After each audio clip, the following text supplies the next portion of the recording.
this, so it's definitely either player's race. And it looks like the runners are off, waking up here in Uncle's house. They're going to be making their way to the escape as typical, going to rescue Zelda from the basement in a prison cell and dungeon, and trying to make their way over to the sanctuary. And because that's not terribly exciting, I'm just going to kind of keep talking about the runners for a couple minutes. But one thing I do want to point out is that they're going to skip this chest, and this would normally be the lamp. There are a few different places the lamp can appear, and if you miss it there in the uncle's house, as both runners did, you'll have another opportunity to get it over here by the uncle. The runners are probably going to not opt to get it there either. They're going to go get it in Zelda's cell in the very bottom of the castle, because that's the quickest chest in which to grab it. And both these runners are looking to get a minimal number of things and save time. But we'll probably be pretty frame for frame here through the early part of the game. In general, heuristics that runners want to have a sub 6 by the time they get to Sanctuary. That's what's considered a good time. And there they go, blowing by that second lamp chest. They're going to go straight for Zelda's cell, and they're going to get the lamp there, and that'll be the fastest way to do it. I see in the chat a question from Totem Hugger David. How top tier is Andy in NMG compared to Rando? Andy's a very good all-around player, both of this game and of other games. He highlights that he is the 4-time Mystery Tournament champion, and that is quite an accomplishment. Kind of demonstrates that he's quite adaptable as a gamer. And so he's just good all around. I would say he's absolutely, top tier in a variety of games. And caznode, I mean, he has a 126.27 PB on speedrun.com for this game, which is only a couple minutes off of world record, and is absolutely, a very top tier time. And also has a 46 Old Root Super Metroid any percent PB, which for Old Root is absolutely a killer time. So both these runners very good at multiple games.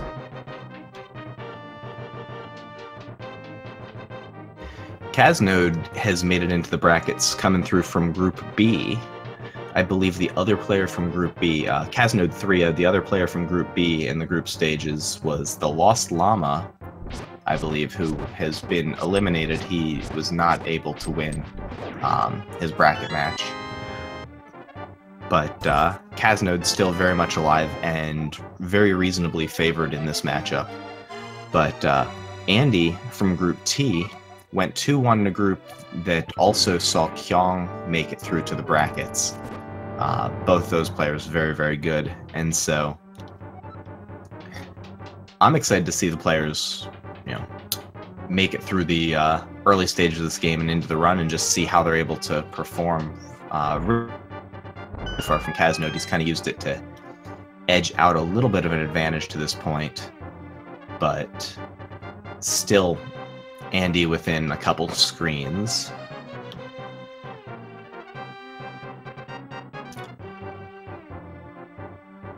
I guess some of the early points of RNG or sort of variance in execution between runners. We've seen some very nice execution in some of the guard rooms as the runners need to kill guards to get keys or open doors. But also a nice ball and chain guard, which is a little more complex of a fight. Both runners choosing to go for an 8/ strategy, knocking the guard up against the cell door, also to get a key and open a door in turn. But sort of the green guards that we just saw Andy have to boomerang twice, or some RNG in that hallway, and he got kind of a bad pattern. The runners want to stick to the right wall to minimize the amount of lateral movement on that screen. And unfortunately, those guards got in his way, slowed him down a little. He had to use the boomerang twice to get through. But we'll be coming up to the ropes screen here, screen with a whole bunch of snakes clogging this next room for caznode. And we'll see what sort of patterns the runners get here. the rope screen is RNG, and it looks like, wow, caznode got a really, really nice pattern there. We'll have to see what Andy gets. Hopefully he can also go right through. Sometimes you can end up in a little bit of a cluster of snakes. He got a little worse of a pattern, but was able to make it through with just one use of the boomerang, so still pretty quick. And then we'll see the key rat here in one more screen from caznode. That is kind of the last big point of RNG. The rat that has the key starts off in the bottom left of the room, but he can run up into that top left corner, as he did for caznode. He wasn't as ill-behaved or poorly behaved as he might be, but there Andy got a very nice key rat and ran right at him. So Andy going to save a little bit of time there on the back of that key rat RNG. But caznode on a really nice pace here. We'll see him make it through with, let's see, wow, a 5:54 escape. That's a very, very nice time. Absolutely evidence of caznode's top-tier status in this game. And Andy, only seconds behind, about 10 seconds actually. It looked like he got about a 6:04 escape, sorry.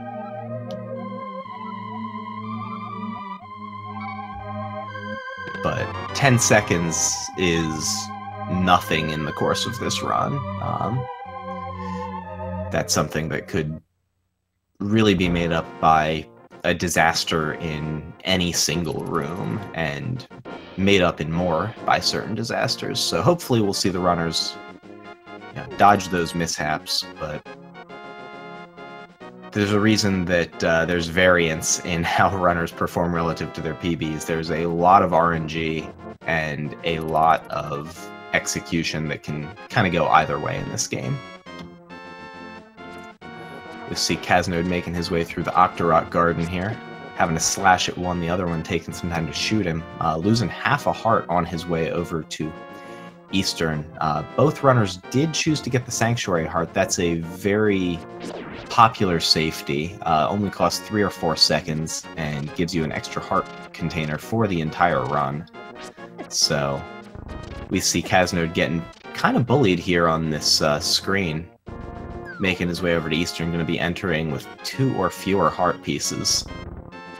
There are places to grab hearts early in Eastern, so it's not going to be too big of a concern. But if he were down to 1 heart here, he would be 1 hit from a lot of these things away from death, and so Sank Heart already coming in big. Andy also down to 2 hearts. So the runners are going to be at parity. We'll see what they do about health management through this dungeon.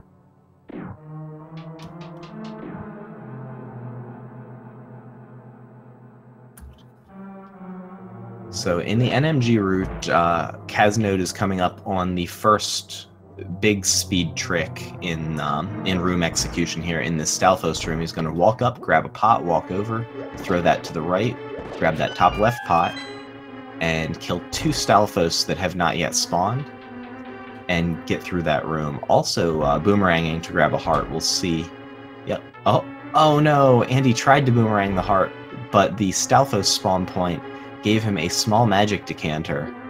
So there's a pot right there that Andy just grabbed with 5 arrows. The one below that is also a heart container. Or not a heart container, a heart. We'll see if Andy chooses to take it, and he does not. He's going to roll with 4 hearts here, or 3 hearts. caznode back up to the full 4. There are other places to get hearts here, but in general, runners are going to want a little bit of buffer for this next trick coming up, which can sometimes just go sideways and result in needing to handle the room a little differently here in what we call the big key skip, which is actually skipping around some anti-fairies. Here we saw caznode deboosting off a Popo, ending up over near the stairs where the anti-fairies are, grabbing that pot from under them, using invulnerability frames from taking damage to walk into the circle to hit that switch and get deboosted back out to get the big key without needing to kill all the enemies in the screen. Both runners doing a very nice job with that. And so the rest of the execution really is in the upstairs portion here, or up a little bit of stairs, and then upstairs. We have the Gifted with Greenies room here, for caznode, and nicely done. And then we're going to go through a couple more rooms upstairs, make it over to the Zelda Gamer room and the Armos Knights fight, two of the, again, bigger points of RNG. Andy getting a little hung up on the greenies there, but making it through cleanly. Adapting well to what was going on, and similarly, caznode read those cannonballs really nicely. And some bad Zelda Gamer behavior there, but caznode got through cleanly, has a heart and a half. That'll be enough because the Armos Knights fight is generally a pretty safe fight. Runners will set up in this top right corner typically, shoot 5 arrows right, walk up to the top left, shoot 13 arrows down, and that will kill all the Armos Knights. And so we see caznode doing that quickly, and oh, Andy having a little bit of trouble. He's going to need to improv here with 1.5 hearts. Hopefully he's able to make it through cleanly. Down to half a heart. Okay, wow. Andy adapted very nicely with that Armos pattern as they were moving to the top left of the screen. Got through the fight. Going to lose a little bit of time on that health refill, but that would have been a very bad death to take, so it was good that he was able to make it through. They're going to walk over to Sahasrah's hut, get their boots, and now we have a speed run.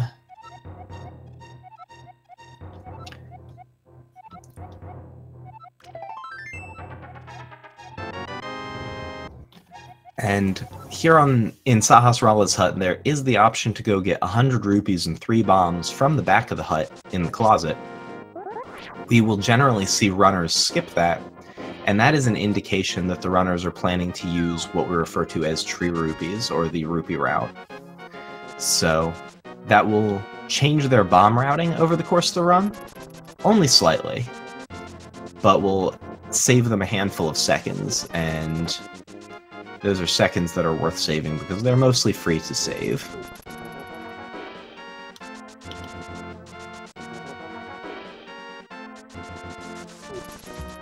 Both runners there showing off a glitch that we call spin speed, where by charging a sword spin and then releasing the spin and hitting the dash button 1 frame later, you're able to put Link into a glitch state where he can move in all directions with dash speed. The game counts him as dashing though, so if you touch a ledge, you will immediately initiate a quick hop, which can be a problem in certain instances. And also, you cannot use your sword until you dash again, so if you get hit by an enemy, you lose your speed, but you also can't really fight back, and so it can generate some awkward situations, but it's very useful for traversing some of those screens. We saw it on the way into the library, and we'll see Andy is not going for it on the way out. It's a pretty minor time save. We can see he's making it through the screens fairly quickly.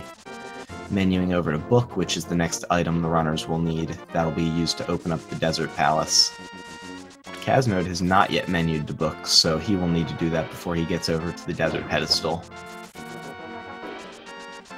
Often you'll see runners use that menu to book to buffer some of their movement, and Andy stopping his dash there a little bit early. Needs to dash a little bit farther to the right to avoid taking a sword poke. And caznode read a book, made it into Desert Palace. Andy not far behind though, probably about a quarter minute behind out of Eastern. And let's see. I'll see how they're doing into the back of Desert. Get a checkpoint there, or it sword up at the end of Desert Palace, because the Land Mollusk fight at the end of Desert is one of the bigger points of RNG in the run.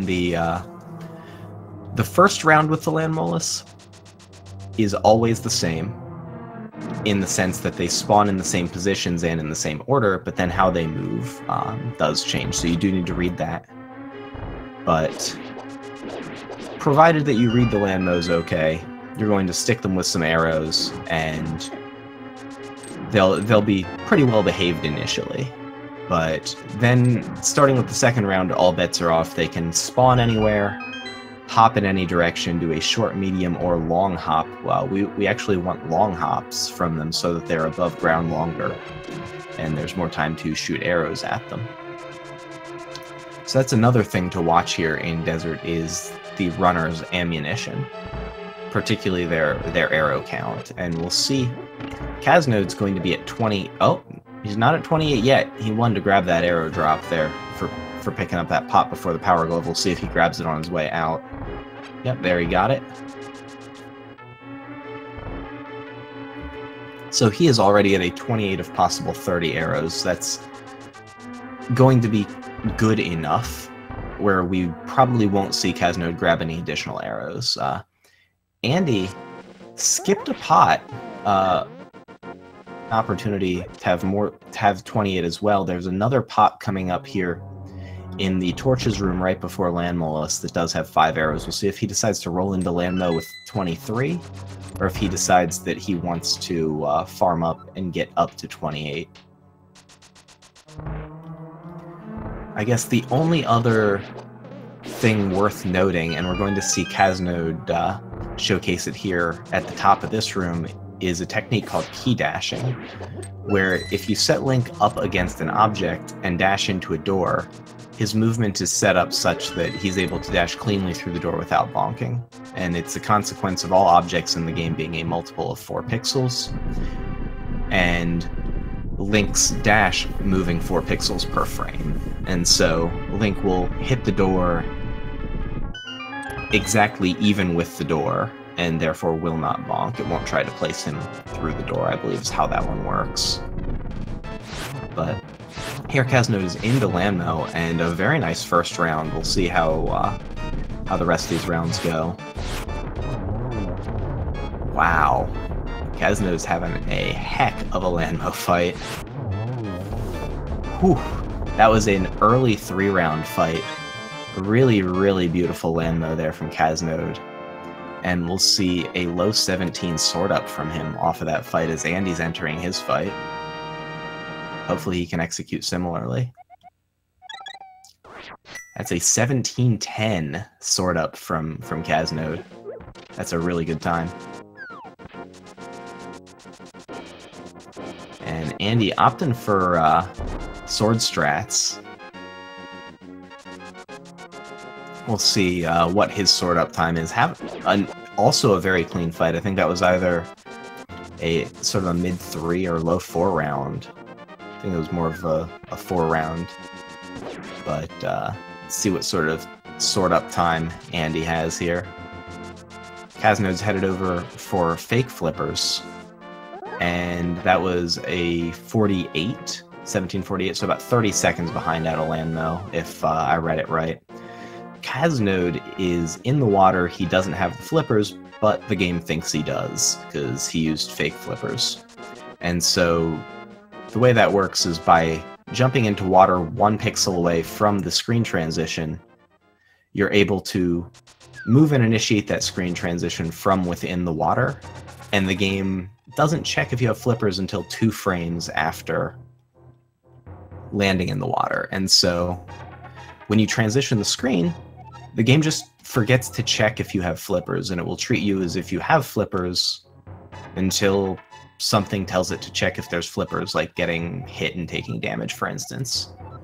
So as long as the runners are able to avoid taking damage, as both of our runners have, you can swim around with relative impunity in the water, and that routing there saves a handful of seconds again on the way from Desert to Death Mountain. Runners are now going to escort an old man, as we saw on Caznode's screen. We're seeing now on Andy's screen. Get their mirror, and they're going to take that mirror and use it to head straight up into Tower of Hera to get their 3rd pendant, so they can go get that Master Sword and go over, kill Aghanim, and get into the Dark World. And there we saw Caznode buffering the menu to mirror there, trying to set up the quick warp. He was a little too far to the right, but a really nice way to use the pause buffer to menu. That's one of the things you'll see a lot of good runners do, is really place their menus in such a way that they can get other advantages out of it. And so that was a nice example there from caznode. We'll see what Andy chooses to do.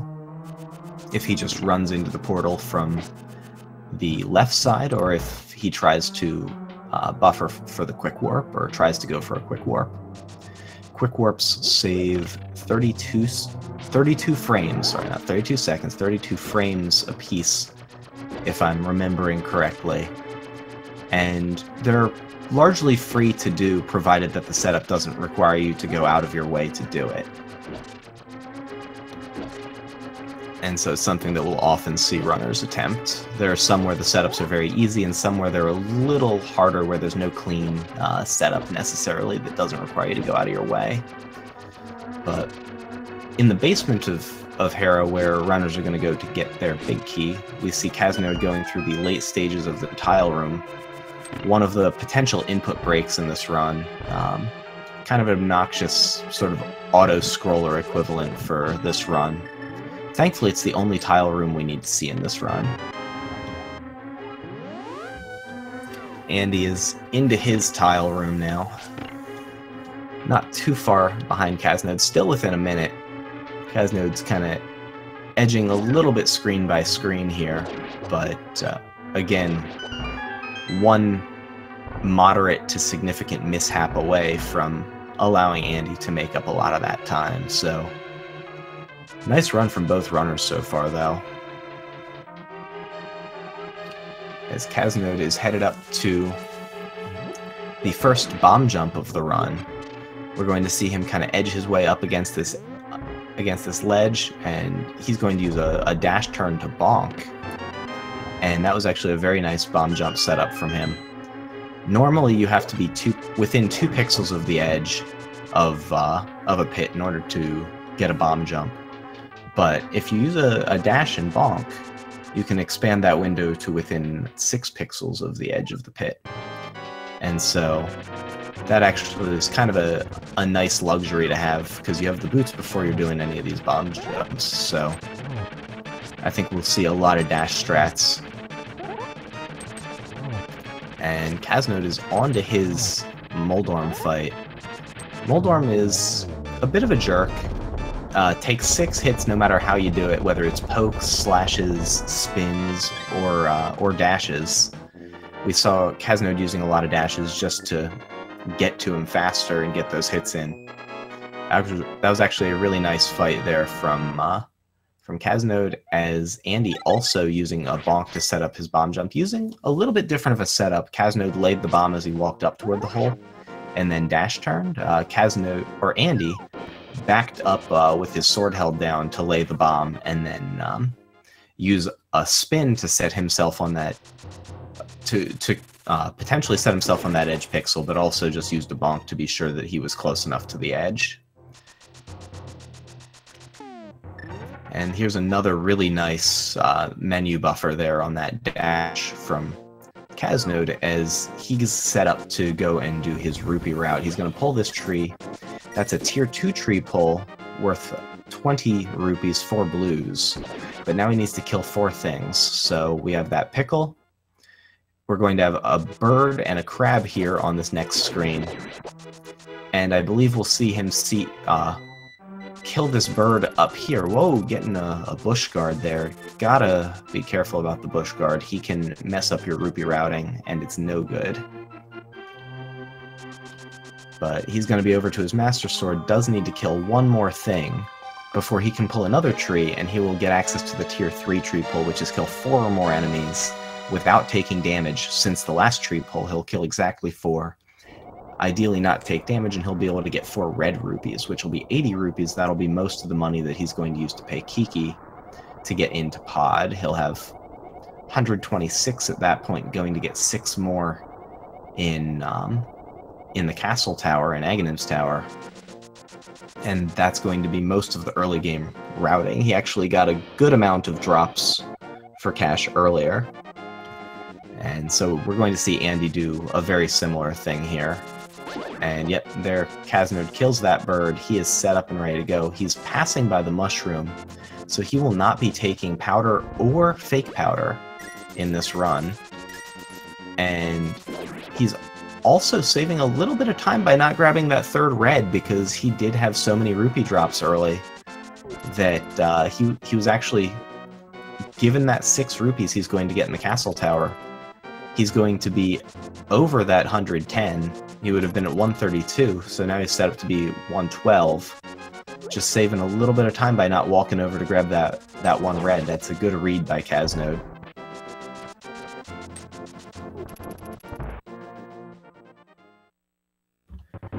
Meanwhile, Andy is set up to do the same thing, actually. Also in a pretty good rupee situation. We'll see, he will want to grab all of the red rupees on his way out. But caznode is into Castle Tower. See what sort of strats he uses. Very often you'll see runners use a couple of their arrows here. That was a Pui Knight strat from caznode, and using sword beams and dashes there on those blue guards. That's a technique to keep those guards from ever dropping anything. If you kill an enemy with a dash, it will never drop anything. And Andy also passing by on that mushroom. So neither runner going to take powder this run. So that will not be a safety that the runners have access to late. So some of these later dungeons and the costly deaths that come in them will be a little bit more dangerous for the runners, so that should be fun to watch. Powder costs right around 45 seconds is a safety to go pick up, and Andy unfortunately missing his fence dash there, but not taking any hits, so he'll have the same strat up here in the Knight's room available to him. But the idea of dash killing to avoid drops is that those blue guards exist in the same prize pack that the Pokies in Turtle Rock and the mini Helmosaurs exist in. And the sequence of drops in that prize pack, as it's relevant, goes Heart, Fairy, Full Magic Decanter.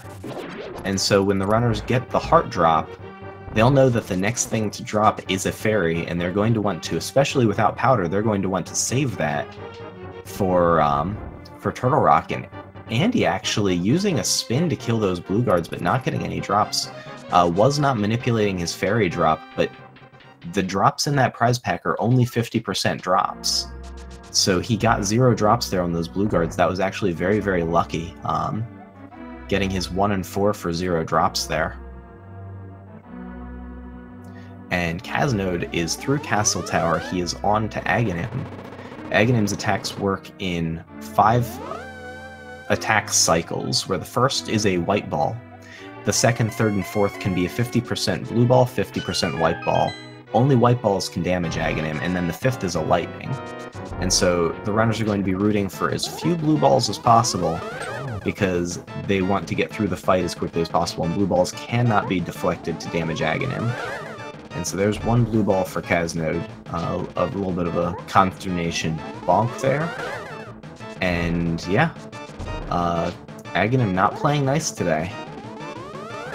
Okay, but we only got 2 blue balls the first cycle, so you get an extra lightning cycle at the 3rd and 7th blue balls, and so that's what we're going to be hoping to avoid. 3, as caznode now has, is the most likely outcome of these coin flips. And so now caznode has an argument that he is quote-unquote running bad on Aghanim. And so hopefully he can get through Aghanim with fewer than 5 or 7, because 7 is the next time for another lightning cycle. We're at 5 so far. And thank you, Helposaur King, for enumerating those blue ball percentages for me. That's the 6th from caznode, so hopefully no more. Okay. That last coin flip broke caznode's way, and so while it was bad, it could have been worse. See how many blue balls Andy gets. The only other thing, and we just saw it on Andy's screen about this fight, the only way that you can really control how long it takes is by trying to deflect Aghanim to the middle of the screen when given an opportunity, such that he will have a lower mean teleport path length. And so that was actually a really nice hit there from Andy, getting Aghanim set up over into the spot where he was going to strike with his lightning. Because the Aghanim teleports are to random positions, and so we're going to hopefully see Aghanim not take long teleports like what we just saw. We don't want him going the whole way across the screen. And I think that's 3 blue balls so far for Andy.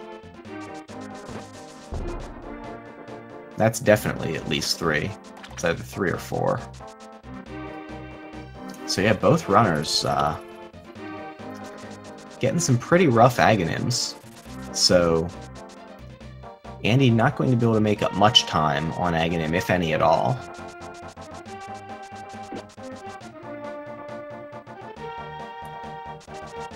And that's either 5 or 6 for Andy. Okay. I actually don't know how deep in that cycle we're. I think that was 5, so I think Andy will have had to an approximation 6-second faster Aghanim fight. But Caznode, meanwhile, has spent all of his rupees excepting 2 on Kiki, paid him 10 to come along for the journey, and then 100 once they got to the front of Pod to go on into the dungeon.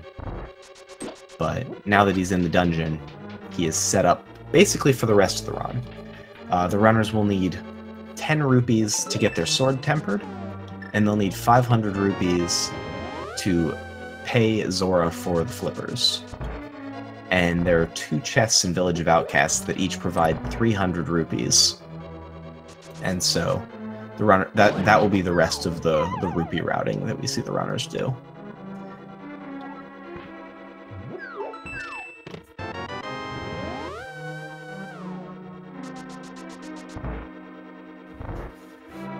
And so in Pod, there is sort of the second of the important bomb jumps that we're going to see from the runners. This one we refer to as the hammer jump. It's the toughest of the bomb jumps that we do because you have to lay the bomb and set Link up in just such a way to propel himself horizontally on a very specific Y pixel, and it turns out it's double Y pixel perfect. And it also is on a timer because the bridge is collapsing. And so I look forward to seeing the runners execute that coming up here. Caznode's headed to the back of Pod, that's where that's going to occur. But what it's able to do is save you from needing to go through some rooms at the back of Pod to get a key, and also to go the whole way through that dark maze. So it does save on the order of a minute. I think it's about 45 seconds that the hammer jump saves, and you'll see runners use pauses. There's menuing that needs to be done in order to buffer to set up where they are. And actually, that was a really nice 2-buffer hammer jump from Caznode. Got it cleanly and makes it through, grabs his key that he's going to need to get to Helmasaur King, and he's going to be on his way through Pod. Meanwhile, Andy is coming up to his hammer jump here in just a handful of seconds, and so hopefully he'll be able to make it through as cleanly. Caznode, though, not leaving a lot of room for Andy to fight his way back into this one, just showing very, very nice execution. And that was a really nice, sexy statue there from Caznode, a continuous push from the left side of that statue all the way around to the bottom, pushing it up into the corner. That is deceptively difficult to do.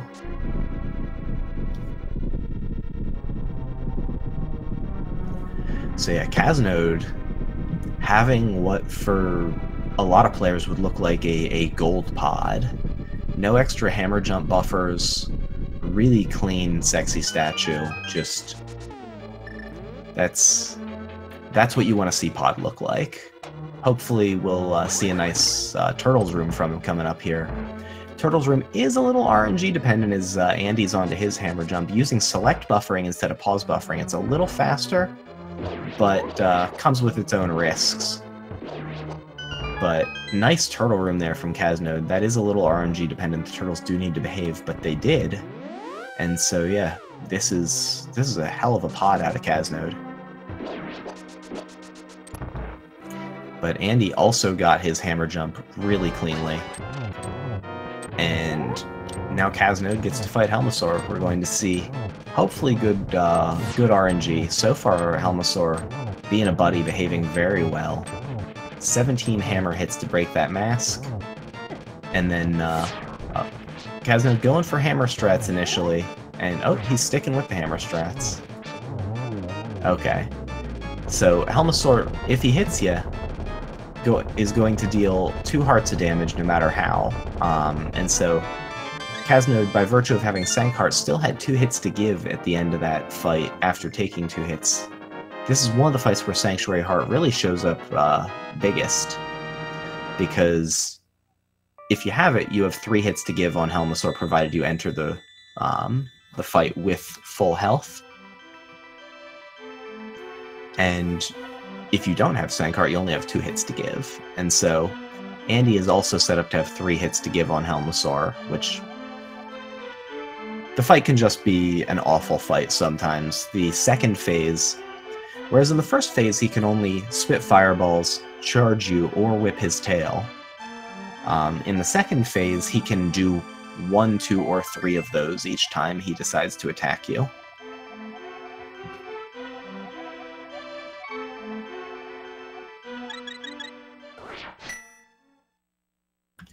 And Andy, yeah, not having as clean of a turtle room, but cleaning it up nicely, a nice backup, letting those top turtles group together and getting them both.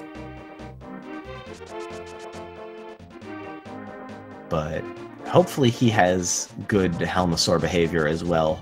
We want to see Helmasaur not spit fireballs. Meanwhile, caznode is going to be making his way over to Village of Outcasts and headed for Thieves Town. Nominally, the fourth crystal you're supposed to get, but we get it second because it gives you access to the Titan's Mitts and the Tempered Sword. And I've seen in the chat some questions about whether runners will choose to get the Tempered Sword, and the answer is absolutely they will. The Tempered Sword is absolutely a time save over Master Sword, especially just in the Ganon fight.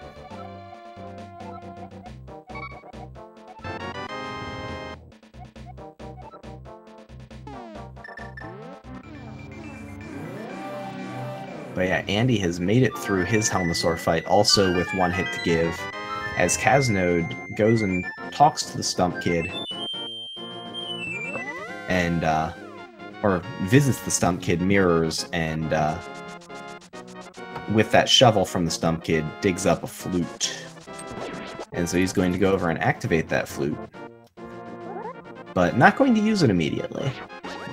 This is the time where, if runners were going to pick up powder, this would be one of the candidate times to do it, and this is one of the vulnerabilities of spin speed. Caznode getting caught and beat up a little bit by Usain Bolt, the fastest guard in Hyrule.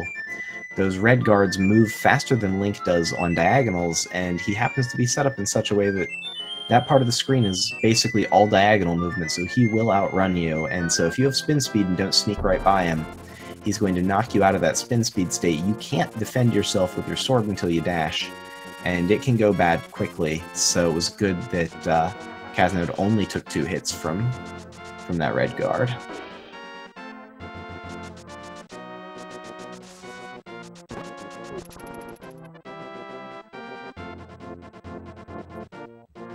You see Andy on his way over to do basically the exact same thing. He's going to go get his shovel, mirror to the light world, and go get his flute, activate his flute, and he also will not be getting powder, so both runners are going to be right on their way into Thieves Town.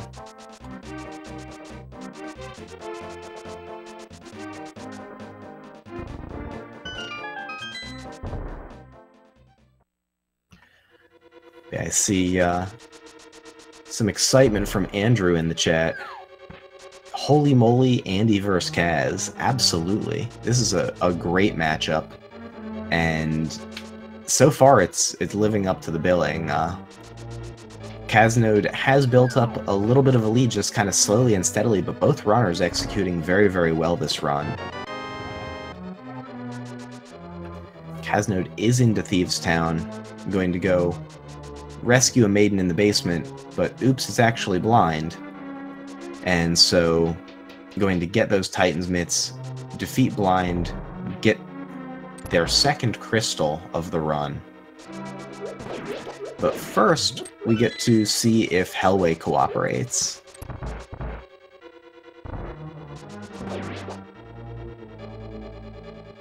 And yeah, the runners, I believe, had 5 and 6 blue balls in their Aghanim fight. And Caznode getting his God Pixel set up, and good RNG. So that was a very nice Hellway dash there. Hopefully Andy gets as good of RNG. That blue guard there in Kakariko is a jerk. And if he catches you, he just makes that whole screen go slowly.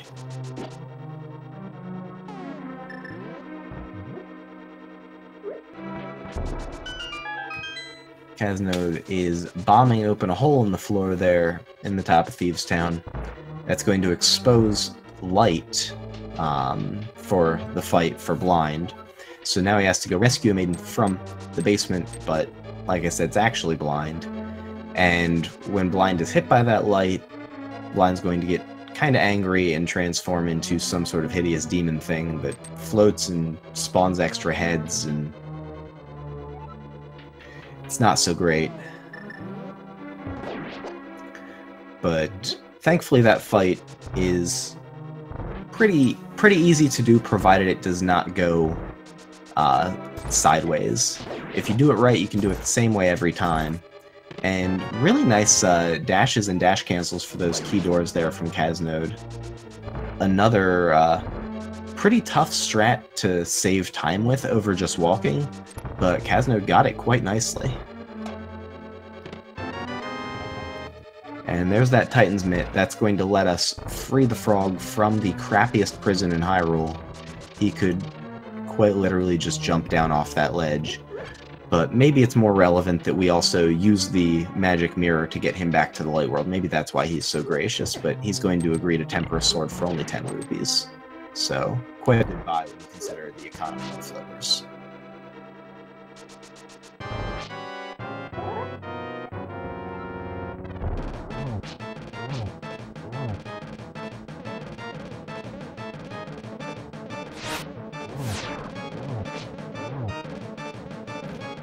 Caznode into blind. So far everything's going pretty much according to plan, and a little bit off script there at the very end of the fight, but recovers nicely and makes it through the dungeon.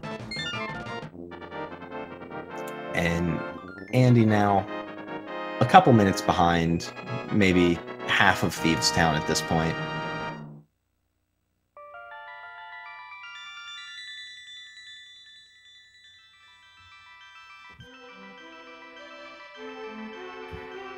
From here, Caznode is going to leave, go get 300 rupees out of a bombable hut in the bottom of the Village of Outcasts. Then take that money and use 10 of those rupees, because right now he only has 2, he doesn't have enough money to pay for his sword tempering services, and go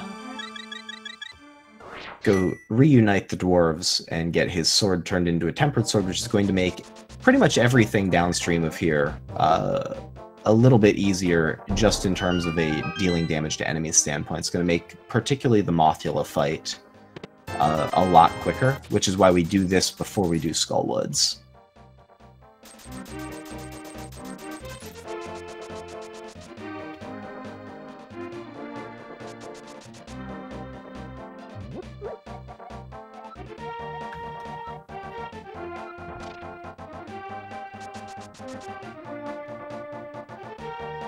And Andy dodging the jellies on that bridge, doing a good job, grabbing 5 arrows out of that pot. It's a nice 5 extra arrows that you can pick up.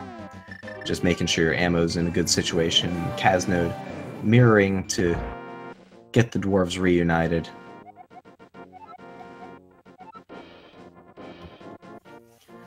It's That's actually a really convenient mirror spot. So if you just go vertically off of that stairwell, you're on the perfect X pixel, or one of the perfect X pixels to set up a quick warp. And so there's no additional setup needed. And so that's a free quick warp for the runners. And Andy having a little bit of trouble with the blind fight, but made it through cleanly, down to 1.5 hearts. One hit from one of those heads would have taken him out.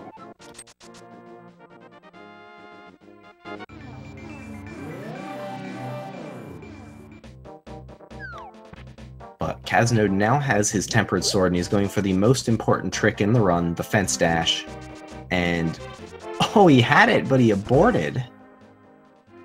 He could have continued that dash, but, you know, we'll give him 3/4 credit. That's, that Fence Dash there stands to save roughly 20 frames over not getting it. So it's very, very important. And the dash that we just saw Caznode get, actually notably more important than the Fence Dash, but we don't admit that because memes.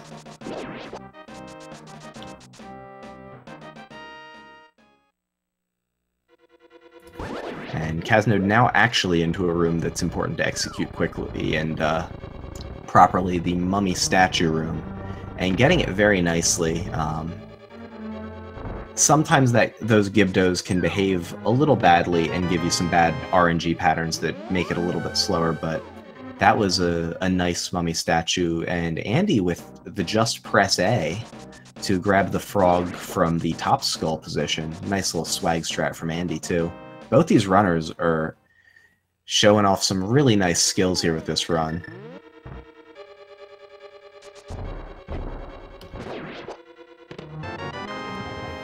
Caznode got his Fire Rod, gonna take a harder damage to get himself some iframes so that Ropa can't be a jerk. Murdering the other Ropa because Ropas are just jerks in general. And he's going to be on his way to the back of Skullwoods, gonna get to do his Mothula fight, as Andy is getting his Tempered Sword, and then he's going to come up against his Fence Dash, see if he can do a little bit better than Caznode did. Or worse.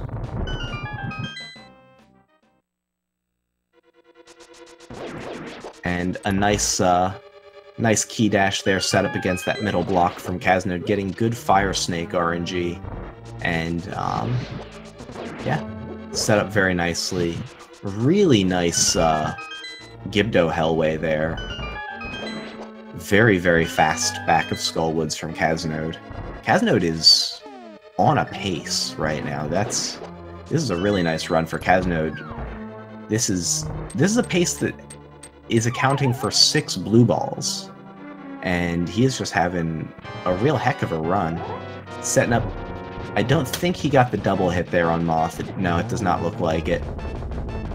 But still a really clean Moth fight. Those spikes really didn't even get off the wall.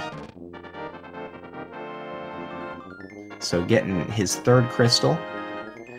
From here, we're going to see Caznode mirror and flute immediately back to Link's house, as Andy's doing his Mummy Statue room, also executing it pretty cleanly. Caznode's going to take the Aghanim Castle portal over to the Dark World, going to head up toward... Oh no, Andy is gonna go for round 2 on the Mummy Statue room. Unfortunately, mashing Y just a little bit early and now getting Frustration Gibdoed. This is how this room can go badly. But yeah, I think we've all mirrored out before grabbing the big key at one point or another, and that was an unfortunate time for Andy to do it. But thankfully, only 2 screens to redo, just one of them happens to be a terrible screen.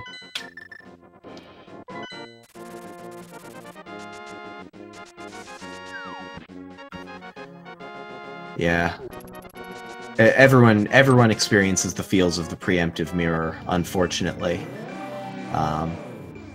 I had a really nice pace into Harrow one day, and for me a nice pace, and Thankfully, neither of the runners had to redo the tile room. Just a mummy statue room.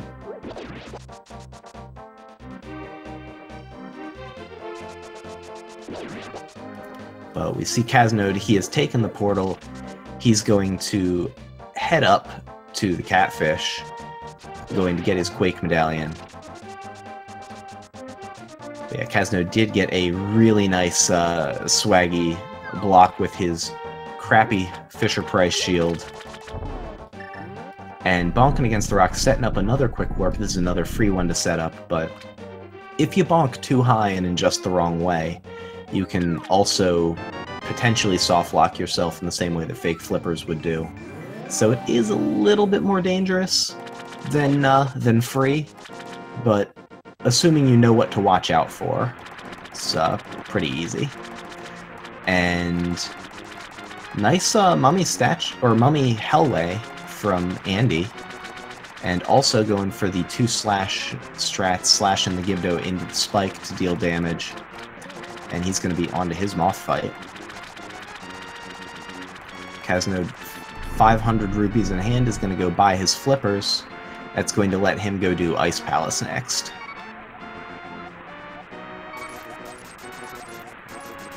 Technically, because of fake flippers, he wouldn't actually need these flippers to go into Ice Palace, but they do add some convenience. And he would absolutely 100% need them for Swamp Palace, which doesn't have an indoor setup. And wow, that dash there from Caznode had to be close to the top acceptable pixel. A really nice dash there out of Zora's domain from Caznode, as Andy has cleaned up his moth fight. And bad Zora, but that's going to give Caznode an extra bomb, so those guys always drop bombs there in the bomb prize pack. And that's a 100% drop prize pack, so kind of a nice silver lining on bad RNG on that screen is that you do get to pick up an extra bomb. But no fake flippers indoors, and so unfortunately we do need the flippers still for Swamp Palace.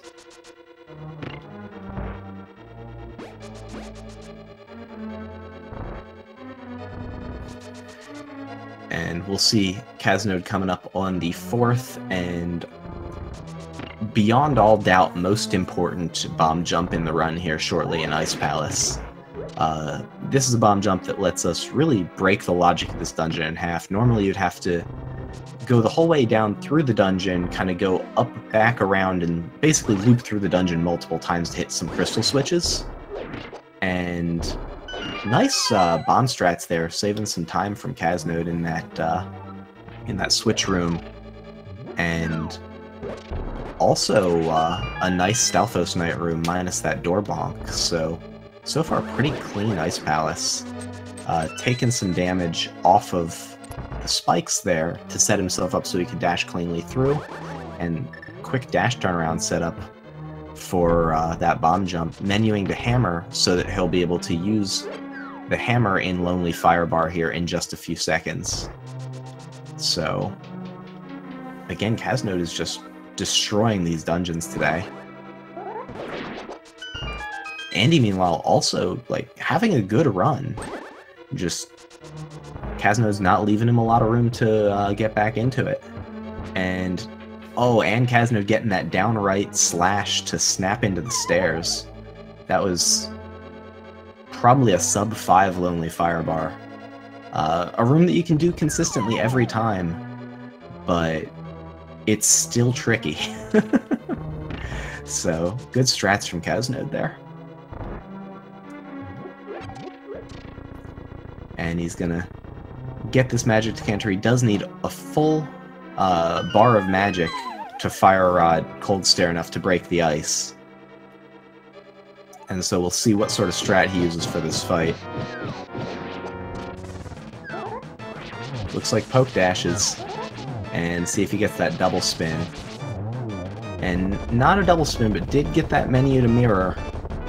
And cleaned it up with the slash, clean Cold Stare from Caznode.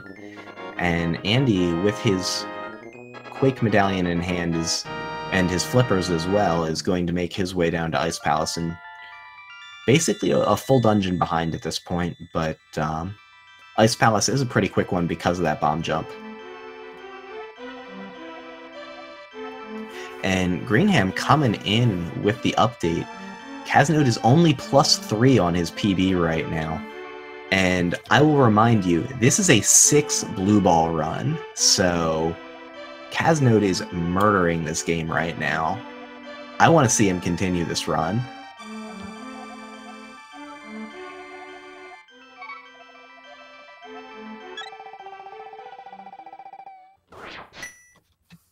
And Andy, for all intents and purposes, also having a really, really nice run. Also 5 blue balls, so both the runners got a little AGA 1 screwed. But otherwise, everything that the runners have had control over this run, they've been doing excellently.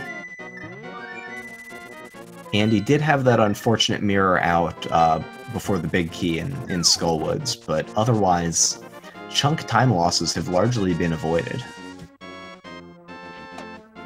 And we see Caznode heading over to Swamp Palace now. It's going to be the next dungeon that the runners do following Ice. Then it's going to be Mire and T-Rock and into Ganon's Tower. But Andy getting a little bit of badly behaved jellies, but coming into his Ice Palace bomb jump. See how he's able to set this one up. And also using select buffer strats. I like these select buffers that Andy's using. You don't see them as often. Most runners will try and either pause buffer or just kind of wiggle into space. But it's always good to see sort of lesser used variants on strats that some runners elect to showcase. The reason fewer people use select buffers is that there's a risk of accidentally saving and quitting while doing them.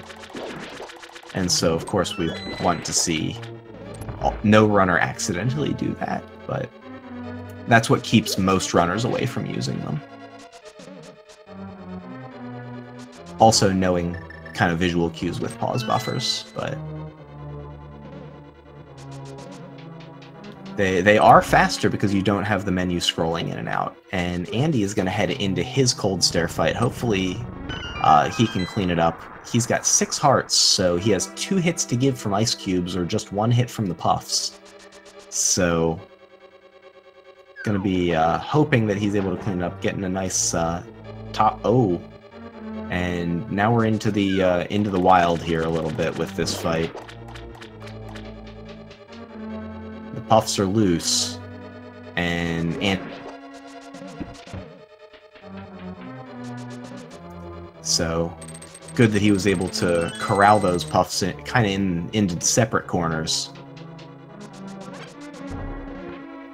and didn't take a death there. That would have been a very costly death to take. That's one of the worst ones that runners can take because you've already used your full bar of magic. It actually really reshapes how you have to route the game from that point, or you have to farm for a magic decanter.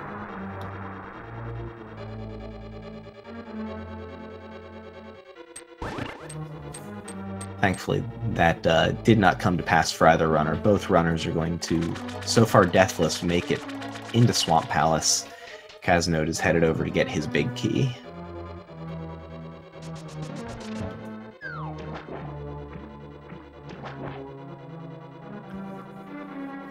Swamp Palace, because it's supposed to be the second crystal you get, kind of an innocuous but sneaky dungeon. All the enemies don't hit you all that hard for the number of hearts you have at this point in the run, but at the same time, they do kind of just nickel and dime you throughout the dungeon. There are a ton of ways to take damage. A lot of these screens have a lot of different RNG patterns to read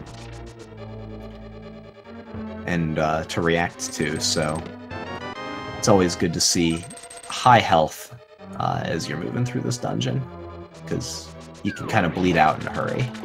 And Andy, Again, an interesting route there on that screen, kind of swimming to the left. Most runners will dash a little farther right and then just swim straight down. Unfortunately, getting bombed by one of those flying cupcakes, but overall not too bad. And we saw caznode rub with that statue, menu to flute and then to hookshot, but ideally just to hookshot, and then kind of walk down and right from opening the chest and getting the hookshot to rub into the ledge, then do the menu. And that set him up to hook cleanly to both of those pots, rather than having to walk to the second one.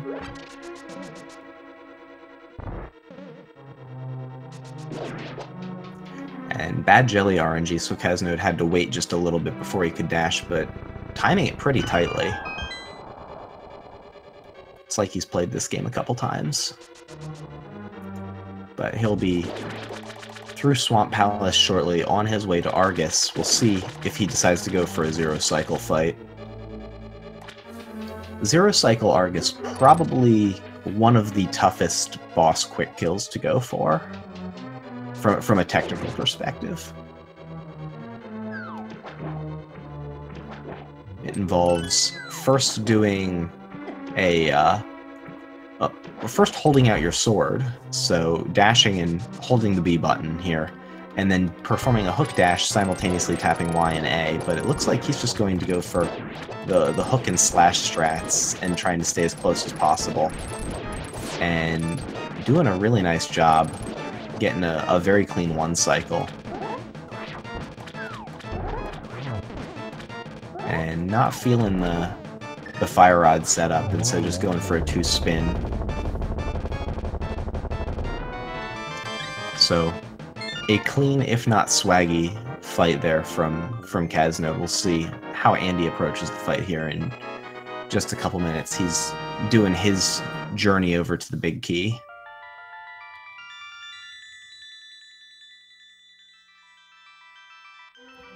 We see caznode is already menued to the mirror. He's going to start mashing Y as soon as he gets through this cutscene.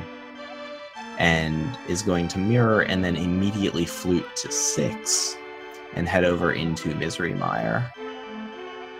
Or actually, he has not yet done Death Mountain and gone up and gotten his Ether Medallion, so we're going to see him do that now. Sorry.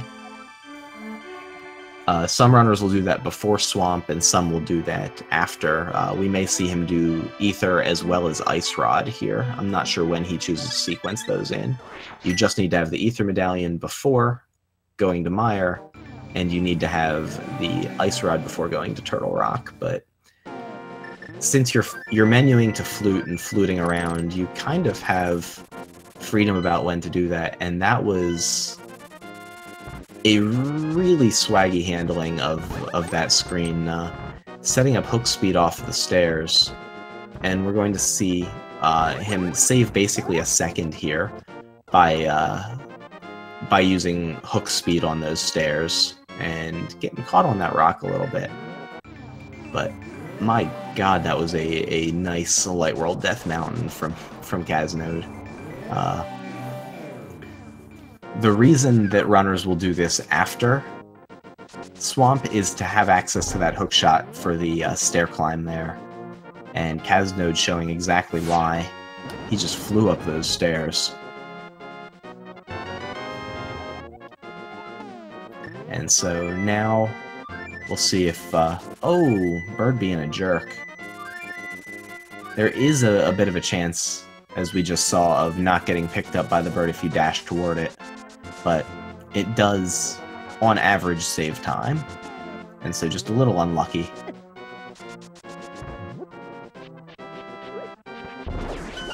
But yeah, caznode is going to route in the Ice Rod here, and unfortunately took a hit.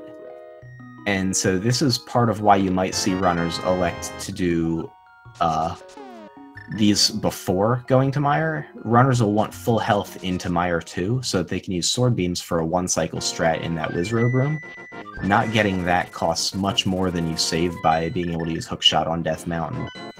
And so Unfortunately, caznode is going to be down a heart. We'll have to see what he does in Mire 2. Andy is into his Argus fight and is going for the zero cycle strats, and had set it up and actually set it up again. But unfortunately, just that's such a hard strat to do the whole way, and going for the 2 Fire Rod and 1 spin phase 2 of Argus, getting it nicely, so pretty good Argus fight there from Andy. And caznode is down a heart into Mire 2. We'll see if he just used some extra magic or what he's going to do here. And yep, uses a little bit of extra magic from that Fire Rod, but does manage that 1 cycle there, so nicely done.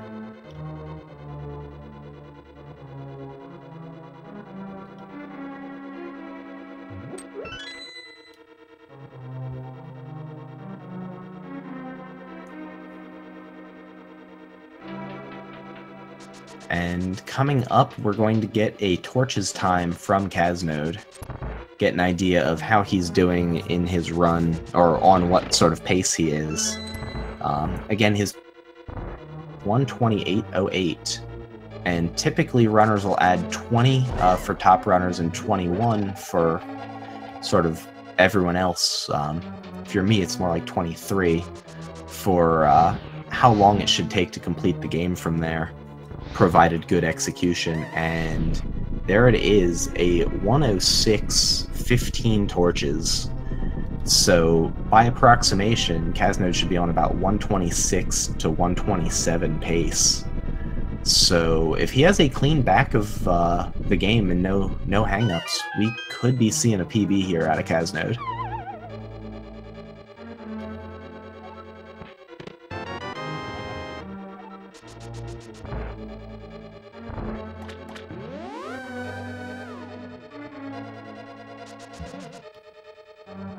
Granted, the end of the game is anything but free, so we're going to get to clench it out here for the next 20 minutes, because the runners, by virtue of passing up that blue mail in Ice Palace, are now in caznode getting the bad coin flip on his Spark Gamble, unfortunately getting the deboost backwards and not forward, but admirable going for the strat.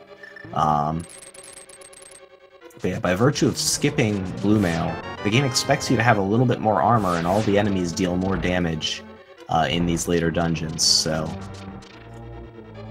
damage can add up quickly when things go south. And at only 5 hearts right now, caznode's health is a little low into the bottom of Misery Mire. There is a heart here to grab, but this is not a great health situation as he heads down toward Vitreous, so we'll have to see how that affects his fight.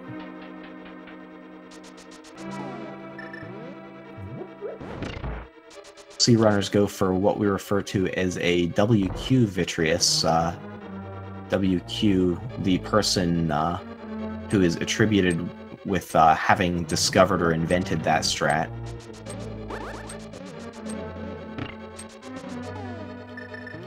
And that involves taking some amount of heart damage. We believe optimally it's 4 hearts of damage that you have to take in that strat in order to use the slime to get iframes so you can walk into the eyeballs and spin attack them with your Tempered Sword. We see Andy does have full health into Mire 2, so he's going to be able to save a little bit of magic. Not quite getting that 1 cycle, but cleaning it up nicely. Probably only losing maybe 2 seconds there. And caznode is going to have 5 hearts into the Vidi fight, so we'll see how this goes.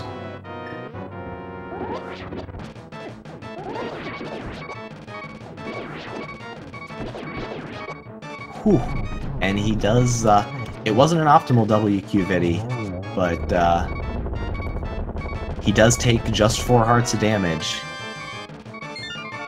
And so that slime deals 1 heart per hit. Those eyeballs deal 4 hearts. So I'm glad caznode made it through that one. And we see Andy coming up on his torches time. Caznode had that 1:06:15.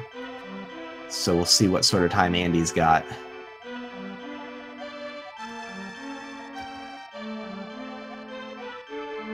A 1:09:41. So right around 3.5 minutes behind at this point, which is roughly consistent with the gap between the runners' PBs.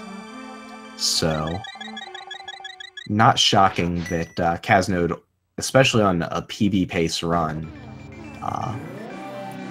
is looking at that sort of time. But if we just add 20 or 21 minutes to Andy's time, he is on sub 1:30 pace, if it's 20.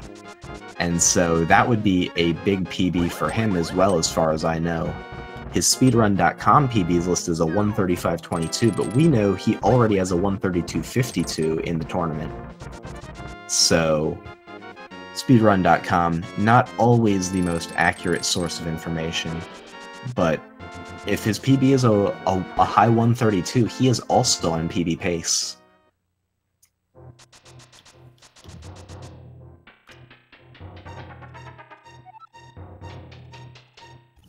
And Andy's health in really, really good sorts now into the bottom part of Misery Mire.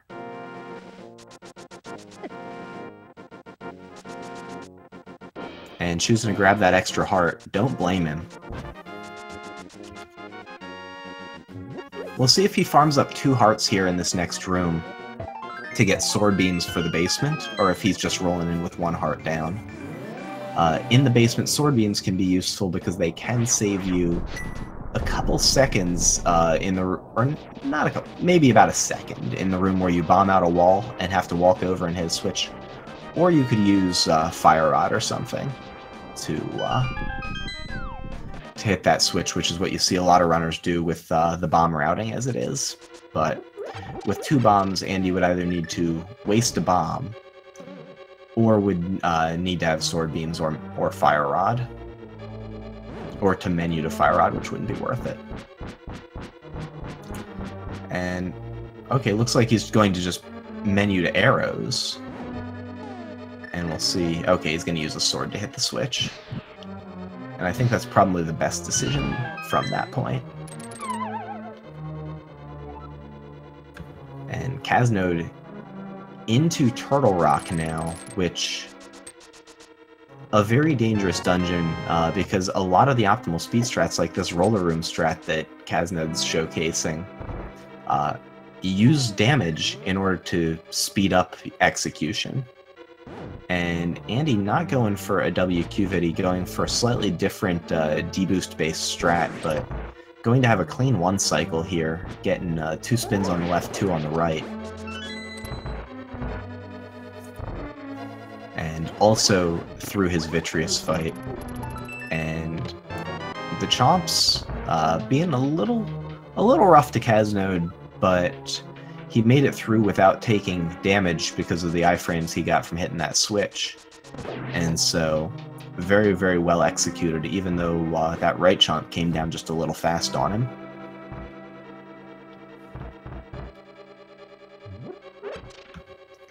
And grabbing that arrow pot, that's one that I don't often think about, but getting his ammo into a good spot for Ganon's Tower. And that was a really nice room strat there. I don't know what to call that room. I guess the room with the pokey before the big key of Turtle Rock. Whatever that may be. Really nice key dash there. Good reading of the RNG from the pokey, and nice dash through the doorway back out from Caznode. If anyone has an update on where he is out of Mire relative to his PB, I am curious, because I'd be shocked if it wasn't green. And there's that fairy drop we talked about earlier. We'll see if Andy gets it. So the next drop in that prize pack for Caznode is now a full magic decanter. And so we'll see if he decides to use that. His magic is in a good spot. All he needs is a cane block in the basement because he has sword beams here. That fairy set him up nicely for this room. Able to get the fastest strat with the sword beams in the roller switch room. And so all he needed was that Samaria block and one more here on the laser bridge potentially, and then one more in the switch puzzle room. And then there's that full decanter before T-Rock, or before Trinex at the end of T-Rock. And Andy looked like he was setting up his Quake Dash, menued immediately to Cane of Samaria. We'll see if he got it. Okay, so caznode using a swipe to take care of the red hard hat beetle. Nicely done. And getting a key dash. This is... Oh! A little bit trolled by that mini Helmasaur there, getting in the way of the Cane of Samaria shot, but caznode read it right and used the pop to hit the switch. Got on top of those pegs and was able to dash cleanly through the door, coming into his Trinex fight. And using backdoor strats, exactly what we would expect. Got a menu to fire out here so we can go over and start on the ice head while the fire head explodes. And he's going to go for a 2-spin and a slash, or a double spin and a slash strat here. Not a setup I normally see, but I think he got it okay. Yep. And menuing over to hookshot, so he'll be able to get hook speed on his way into Ganon's tower.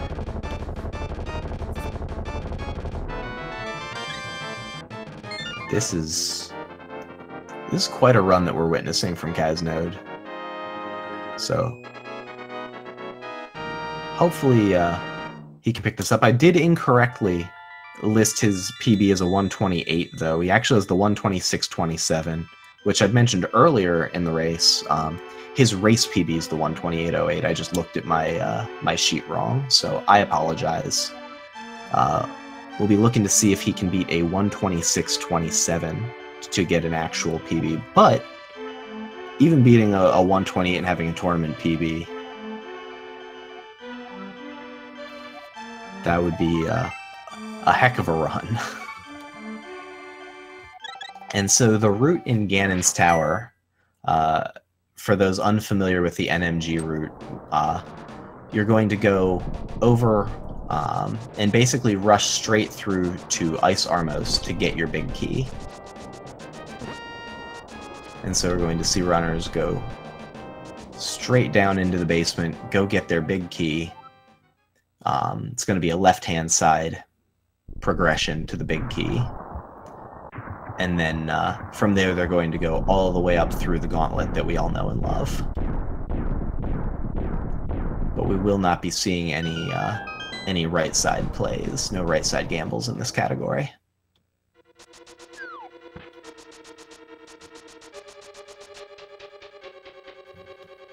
And Andy using Fire Rod strats there on the double pokies. Double pokies, each one can go in one of 4 ways, so there are 16 patterns in that room, and some of them suck more than others.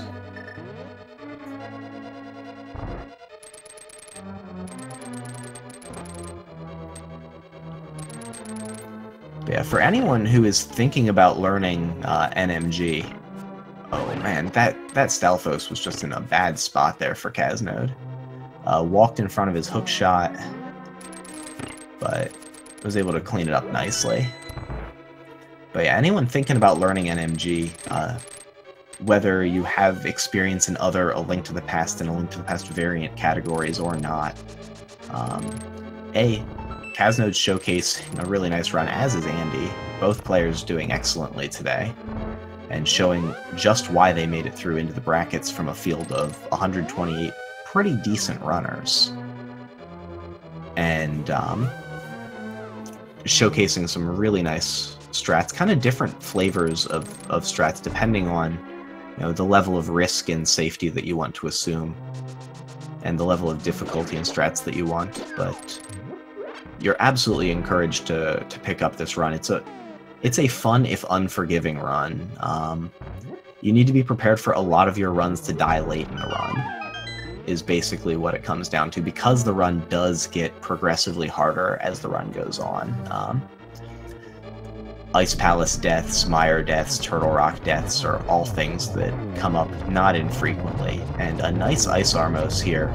3 up, 2 left, 3 more up, and then 10 to the left. And caznode is through, getting arrows there from the chest in the basement of Ganon's tower. Setting himself up nicely. He needs at least 9 arrows in his tower.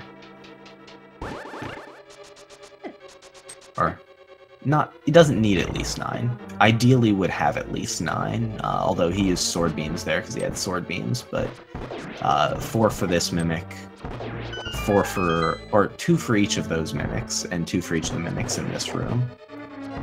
Set you up nicely, and Mimic's going a little rough, but he's able to clean him up nicely, and Andy is through that Trinex fight. Not taking much damage at all. I actually missed it because GT is so execution heavy, so much going on, but Andy will also be on his way over into Ganon's tower, and if that 132.52 is his PB, he is more ahead of what we know his PB to be than caznode is ahead of his. And so both runners, man, these runs are a treat.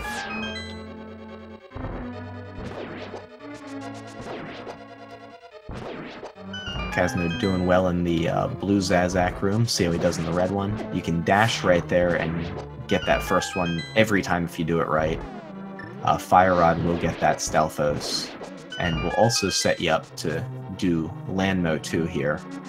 We'll see how caznode handles this fight, but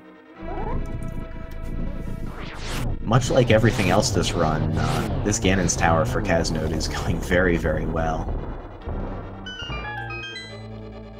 This might come down to Ganon teleports for caznode versus his PB.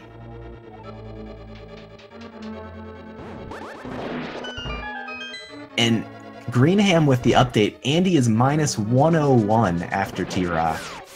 That is super sick. Congrats to Andy on this pace into Ganon's tower.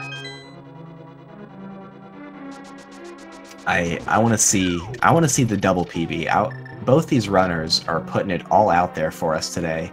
They know this is a win or go home, and they're both acting like it. The winner from this will advance into the brackets, or into the next round in the brackets, and will face the winner of the Emo Saru versus DK Ludi match that's actually happening at 10 p.m. tonight right here on Speed Gaming 2. And the loser will unfortunately be out of the tournament, so this is clearly a meaningful match to both of these guys, and they're both playing like it. So if you haven't yet, take a moment if you're enjoying this and go give both these runners a follow. Caznode, in addition to great A Link to the Past, also great Super Metroid, and Andy, in addition to great A Link to the Past, great all sorts of stuff, many Nintendo games, as well as mystery tournaments. Like, dude's a mystery tournament monster, and so you aren't going to want to miss that. And caznode getting a nice dash set up there off of that block. That is a deceptively tricky dash, but he is pulling out all the stops. Heading over to his Geometry Wizard. I'm rooting for the double triple. I want him to win that coin flip, win at Geometry, and get the double triple here.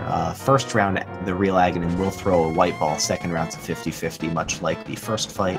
The clones will always throw a white ball. That's a reasonable setup. He needed to get a little farther down, but now he'll be going for that 3-round or a 4-round. That was a bad second round, unfortunately. But still potential for a 4-round here from caznode. And, yep, cleaning it up nicely. We will almost always accept 4-round Agatus, as Andy is making his way into Upper Ganon's tower. This is going to be a fun one to watch conclude for each of these runners. Caznode Again, we're looking to see a 126.27. That's the time to beat, and he's going to be dropping into the Ganon fight just under with just under 2 minutes of wiggle room.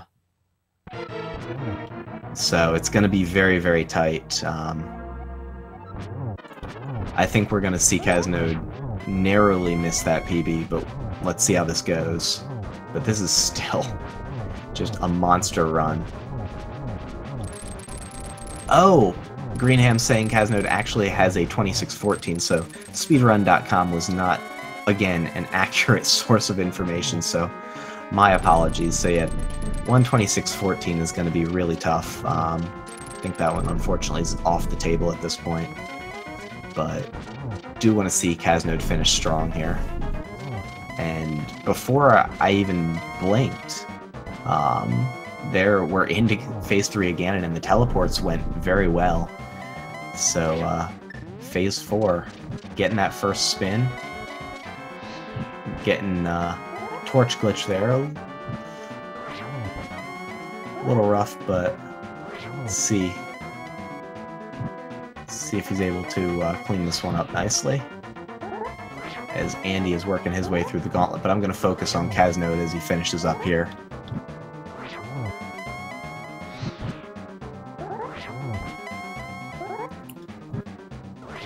And so he's going to be looking to get 3 spins per cycle here.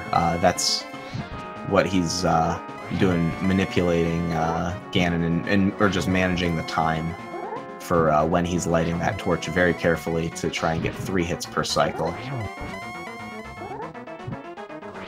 And there it is. So he's going to be just a few seconds behind that 126.14.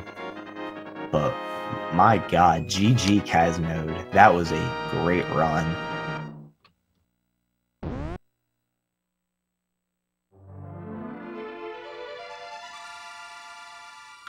And there it is. Caznode finished with an official speedracing.tv time of 1 hour, 26 minutes, and 31 seconds. Speedracing.tv, the official time arbiter there. But, man, that was a very nice run. Almost a PB. And crushing his previous tournament PB by 1.5 minutes. So that was a really nice run to watch, and with that, caznode will be advancing into the next round of the brackets to face the winner of Imosaru versus DK Ludi 24. He did not PB, but he was darn close.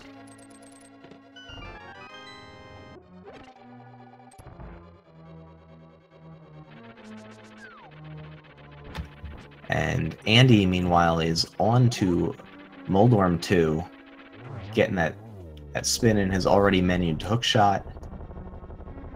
And so he is going to be on to his Agatu fight. And so I'm rooting for Andy to finish strong. Andy also running against a PB. And Greenham, you might be able to tell us here, is Andy's PB that 132.52? I think you may have said earlier that he had a 131, but I think Andy is definitely on PB pace, so I want to see Andy PB right here, and I hope everyone else does too. It's a nice double there on Agatu. And unfortunately, that round 2 didn't break well. Round 2 being a bit of a jerk for both the runners, but getting 3 and see if he can clean it up with the triple here in 4. No, we're going to have a 5th round, so a little bit of a rough Agatu, but yeah, really nice job cleaning it up. Okay, a 132.51. He is on pace to murder his PB, so let's root for Andy to finish strong here. I'm looking forward to this one. So yeah, go Andy, go.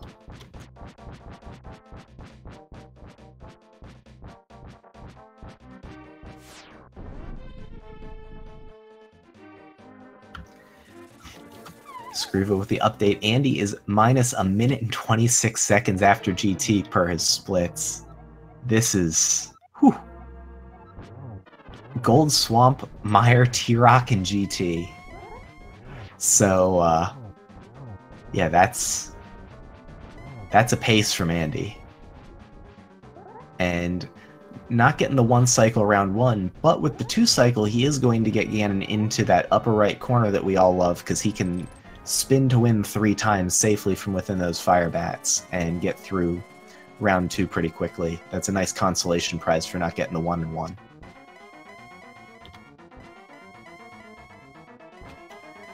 And yeah, Scrivo saying Andy was plus 13.5 after Skull, so he did fight this back. Skull was the one big mistake in this run where Andy inadvertently mirrored out after after getting through to the big key chest, but not getting the big key.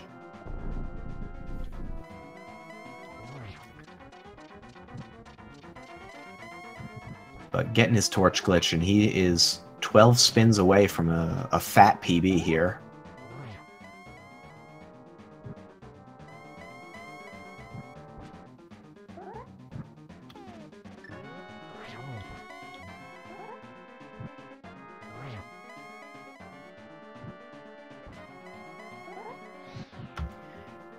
Also waiting on that fire bat to set up 3 spins per cycle. And there he got it. And yep. Nicely done that. That cut a full cycle off of going for 2. And there it is. Andy is going to get that PB. Assuming he can press up and not walk into a pit. And there he goes. Andy has finished with an official speedracing.tv time of 1 hour, 31 minutes, and 29 seconds. Got that fat PB. Man, nicely done, Andy. Unfortunately, going to eliminate him from the tournament, but no one can be sad by an over a minute PB. That is a great ending to a tournament for almost anyone. So Andy showing exactly why he made it through into the brackets and putting up a killer time. So GG to both of our... If you haven't, go give those guys a follow. They just put it all out there, and I don't think it'll be much longer if Andy continues to work at this till we see him cut that sub 90-minute run, because he just played awesome for, you know, almost all of that 91.5 minutes. So GG to both of our runners, and congratulations to Caznode for moving on in the brackets. Looking forward to his next round as well.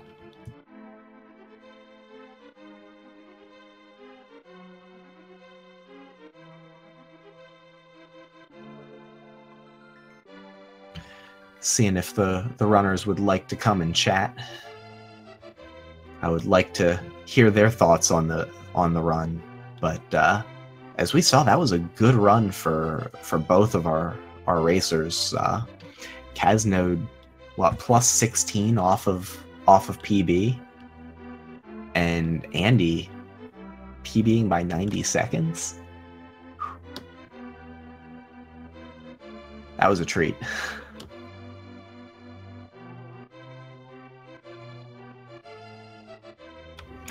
And Caznode is taking a pass on the interview, but I do think Andy is going to be joining us, and I look forward to chatting with him.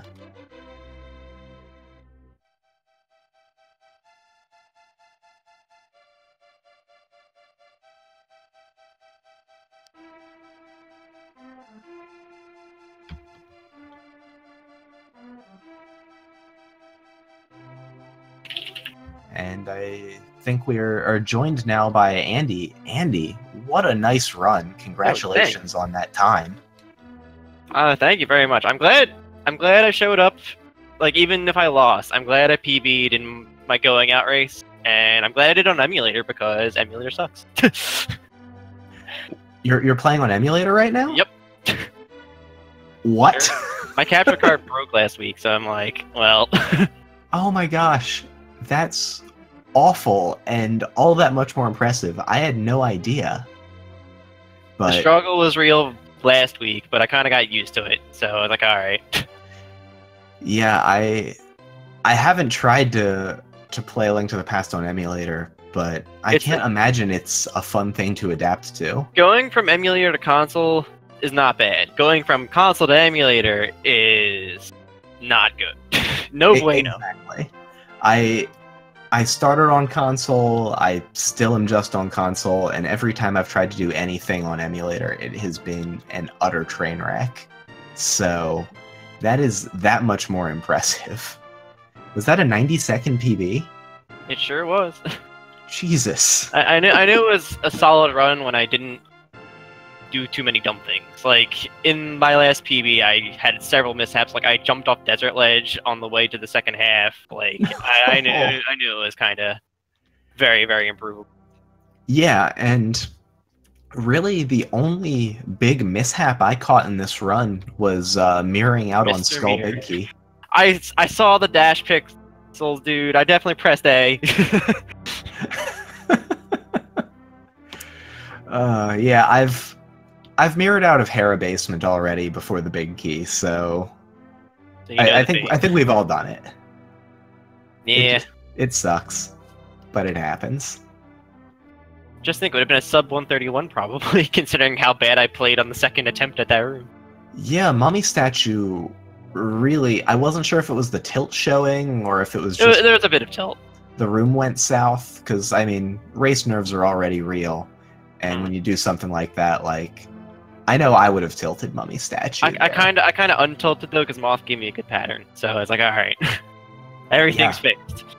Yeah, so I apologize. I didn't even get to commentate on the Moth. I was trying to move back and forth between you and caznode, and caznode was also on monster pace. Oh, he definitely was, yeah. Considering he was PB'd, but had a bad Aghanim. Yeah, he got 6 blue balls to your 5. Yeah, Aghanim's rude. Aghanim was super rude to both of you guys, and that you guys were both very competitive to PB for caznode, and you PB'd by a minute and a half. Like, that's the freest split in your PB ever. It sure is. So is Skull Woods. Yeah. So now you've got two nice chunk time saves. Or are you feeling like you're gonna continue to push A Link to the Past? Probably not right now. I've been doing a lot of other things right now. I've been playing MMOs because I'm a nerd. But what else have I been doing? Mystery tournament stuff. I mean, Mystery tournament's been over for a bit, but like when the tournament started, I was doing Mystery tournament. So. Yeah, that can just I think I can do like one tournament at a time, and if I'm trying to do more than that, it eats way too much of my time. So I totally understand the. Plus, working a full-time job too. It's like, oh, what do I do? That. Yeah, it is the job, but job plus one tournament is all the hobby I have room for, I think. But that was a really nice race to watch, and I'm glad that you got to, put that one on the record for all of us as part of the tournament, because that always feels good. If you're going out, go out on a high note like that. I didn't expect to win seeing my opponent. It's like, oh, caznode, he's only like the top 20. Sure, why not? Yeah, it's the bracket seeding by virtue of being a reverse seeded 64-person bracket. I think you came in at the 49 seed and he was the 16 seed. And all 64 players who made it through the bracket, have a shot to win their matchups. But, like, there are some real buzzsaws of players in the bracket, and Caznode's absolutely one of them. He's been super, super consistent and just putting up these great runs. He's got Josh on the horizon, so you better not, be lazy. Yeah, that's another good player. These matches are going to get real, real good. I guess, yeah, he's got the winner of Imasaru and DK Ludi next. And that match is, I guess, 10 p.m. tonight, so that should be a fun one getting to see. I think that's how the bracket plays out, and then I think Josh might be in 2 rounds, if Josh continues to win. I believe so, for him. But, yeah, this is a hell of a tournament, and congrats on making it to brackets, because there are a lot of good players who didn't get through to brackets. Definitely. Like I myself probably shouldn't have made it to brackets, but I had some decent luck, as well as, you know, just timing of events. Well, I mean, I'm gonna disagree, because you just put a 131 or a sub 131.30 run on in a tournament, and that is a performance absolutely meriting making it through to brackets. So you earned your spot there, and you showed us why. It's nice to hear. Thanks. Yeah, congrats on. Really happy for you for getting that. Even if, you know, it means the tournament's over for you, it's a great result. I'm not gonna complain too much. I PB'd on emulator. Yeah, on emulator to boot. Were there any other thoughts that you wanted to share about the run, or anything else about the tournament that you wanted to mention? Well, I almost beefed at the ball and chain guard for a second time in this tournament. I'm glad I didn't, but that was scary. My land I was pretty happy with. My Moldorm I was happy with. I knew I was on good pace when I did first try hammer jump. Like, I knew I was kind of in there at that point. Yeah, I encourage you to watch the race back, because you and caznode both executed a lot of the early game stuff like really super clean. It showed that you guys definitely had some good reps, and I liked the select buffering that you were showing. It was very, very crisp. Mm-hmm. It's how I learned it. So like, oh, select buffering. And I think it was Greenham threw in the chat that you had something like 4 gold splits this run.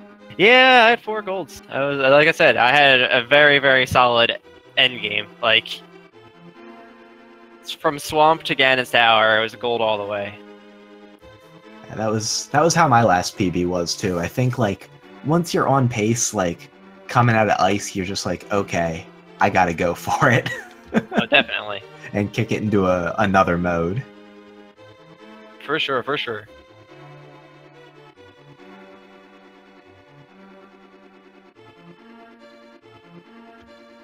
But yeah, I think, barring anything else you wanted to share, I'm going to say, you know, thanks for letting me commentate the run. It was absolutely a blast. I'm glad that you and caznode both put up really nice runs.